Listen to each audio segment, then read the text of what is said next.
The state tuned in to watch the U.S. Senate debate between Republican incumbent John Cornyn and Democratic challenger MJ Hagar. KXAN and Nexstar's broadcast from the Bob Bullock State History Museum aired all across Texas. Our Robert Hadlock and Sally Hernandez moderated the debate. The candidates discussed the coronavirus, the pandemic's effect on the economy, systemic racism, and climate change. But both said this election comes down to simple principles. Y'all, we need to start electing servant leaders who can set aside their self-interest, ask what's best for our country, not their careers, and attack the problems that we have head on. Look, if you ask me, we have got way too much D.C. in government and not nearly enough Texas. Respect is on the ballot. Respect for Medicare recipients whose benefits are threatened, for the energy workers who would be put out of work by the policies embraced by my opponent, and respect for law enforcement. And our KXAN team covered this debate from all angles to get you as much information to help inform your vote.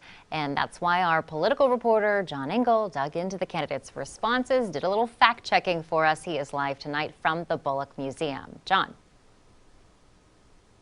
That's right, Sydney. Both of these candidates had some issues with the facts, and we're going to run through some of those here quickly, and we'll have more for you tonight on a full fact check at KXAN.com.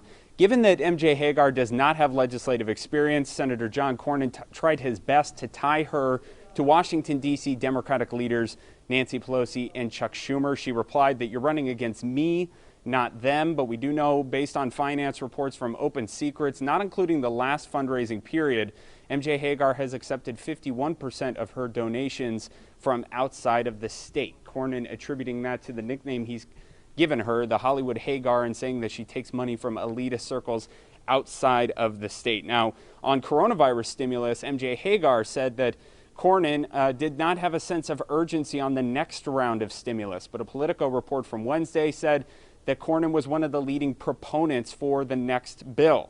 And I want you to listen to how the candidates had this exchange on social justice and calls for police reform. Listen. Well, I believe that all African American lives matter. And when a police officer steps across the line, like in the George Floyd murder, that they need to be investigated and prosecuted to the fullest extent of the law. But I support law enforcement because they are who keep our communities safe. And unlike my opponent, who's actually endorsed this Campaign Zero, you can check their website, go on the web, Campaign Zero. They not only want to defund police, they want to abolish the police. We have a problem of systemic racism in this country, a problem that on the Senate floor John Cornyn denied existed. If we're going to come together and acknowledge this problem, first of all, we need leaders who can cite the problem if we're going to fix it. I do agree. I believe that Black lives matter, and I believe we need policing reform. There is always going to need to be someone on the other end of the line when we're in distress. I don't support defunding the police. Now, you heard Cornyn shout out Campaign Zero, that organization, also saying that they want to legalize prostitution. He said, go check the website, so I did. What they call for is police reform, not defunding or abolishing the police, but they do also call for the decriminalization of prostitution. Hagar said that she was drawn to the organization because of their approach to community policing and replied that their priorities must have changed since she last checked. Sydney, back to you.